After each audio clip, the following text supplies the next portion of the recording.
Alors, la simulation en santé en France, si elle n'est pas encore très développée, très dense, elle se répartit sur l'ensemble du territoire français et intéresse toutes les disciplines et j'allais dire beaucoup de professions de santé.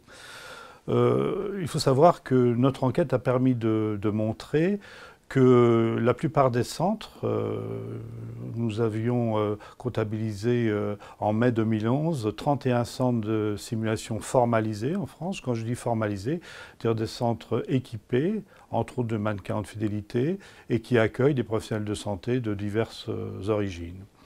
Et donc, au sein de ces centres, 24 nous ont répondu. On a en moyenne deux salles dédiées à la simulation haute fidélité par centre. Ces salles, encore une fois, sont équipées de matériel vidéo permettant en particulier de faciliter le débriefing. Le matériel haute fidélité, c'est en moyenne 2 mannequins adultes par centre et un mannequin pédiatrique. Mais la simulation haute fidélité avec des mannequins n'est pas la seule.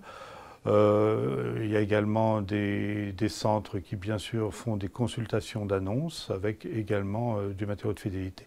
Le problème qui existe aujourd'hui en France se situe essentiellement au niveau des ressources humaines. Les ressources humaines des centres qui nous ont répondu sont la plupart du temps très faibles. C'est moins d'un équivalent temps plein par centre aujourd'hui, de même que les ressources financières. Les ressources financières sont d'origine éparse et très pauvres par rapport à des centres nord-américains où le budget moyen d'un centre aux États-Unis ou au Canada, c'est entre 800 000 et 1 million d'euros par an. Nous, aujourd'hui, la moyenne d'un centre, c'est entre 50 et 80 000, et encore avec certaines difficultés. Alors, de la même manière que pour les ressources humaines, les organigrammes et la gouvernance sont peu ou pas formalisés. Et ça, en effet, c'est un défaut qu'il est important de corriger à court terme.